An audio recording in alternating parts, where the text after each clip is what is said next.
Another breaking news that we are tracking right now, meeting of BJP General Secretary is all set to be held today under the chairmanship of BJP President JP Nadda. And a meeting will be held at the BJP headquarters at 5 p.m. to review the assembly elections. In fact, there will also be a discussion on the preparations for the organisation elections. So JP Nadda is all set to chair this poll strategy meeting, the post-poll strategy meeting, in fact, at the headquarters today.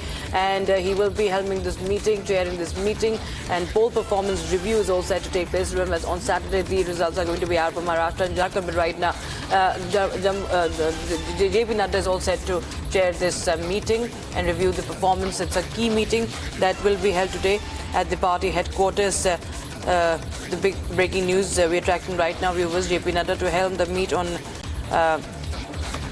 the polls, holding a review of the polls today, and we will be, of course, tracking more details, getting more details.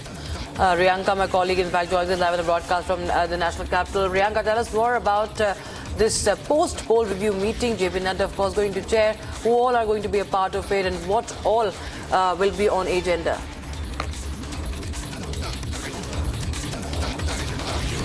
So this is how it goes all the time after the elections. There is a review meeting that takes place under the BJP leadership of JP Nadda, and this meeting will be in fact attended by all the general secretaries of the party, and this meeting is slated to happen at 5 p.m. today evening at the BJP headquarters at the DDU Marg. Very important to note, this meeting comes at a time when the counting is just a day after, which is on the 23rd, and the review is quite important at this point in time as to how the BJP has performed. There are results of the exit polls as well. On top of that, there will be discussions also on the organizational elections that is going to be taking place in the BJP itself. So this meeting holds quite importance today, that will be taking place at the BJP headquarters around 5 p.m. led by BJP President JP Nadda. We will be keeping a close eye on all the developments that will follow.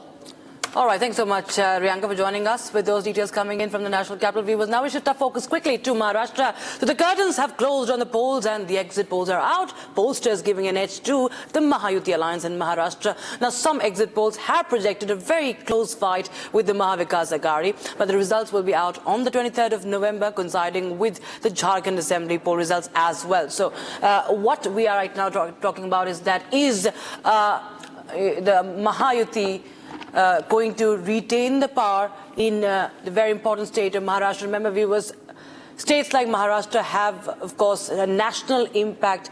States like Uttar Pradesh, Maharashtra, and of course, it's a very important state for both the sides, both the alliances to win. And we will be getting you more reactions coming in on that, viewers, after the exit polls. Take a listen in. मुझे ऐसा लगता है कि जब जब voting percentage बढ़ता है तो बीजेपी को ही उसका फायदा होता है। तो मैं ऐसा मानता हूं कि निश्चित रूप से ये जो बढ़ा हुआ वोटिंग परसेंटेज है, ये बीजेपी और हमारे अलायंस के लिए, महायुति के लिए ये फायदा हमको देगा और इसका फायदा हमको। We expect to cross 160, that is my prediction. Or even, that may be wrong also, it may go still higher, but whenever the independents they come, they usually join the ruling party. So that chunk of MLAs, which could be around 10 to 12 or maybe 15, may join us. In both these states, people have given blessings to us, and then we are going to form the government. In both these states, we are comfortable, and as per exit poll also, and as per our internal surveys also, we are comfortably forming the government. And also that people have voted for double engine Sarkar. They want the double engine to perform, the Prime Minister Modi-led central government and the state government put together, so that people can benefit from the schemes of the Prime Minister Modi ji also and from the state also. And they also want corruption-free government in both these states, especially in Jharkhand. The way the state was being run, the way the infiltrators were being allowed in the state to ruin the demography of the state. So people have voted for us in both these states, and we are going to form the government.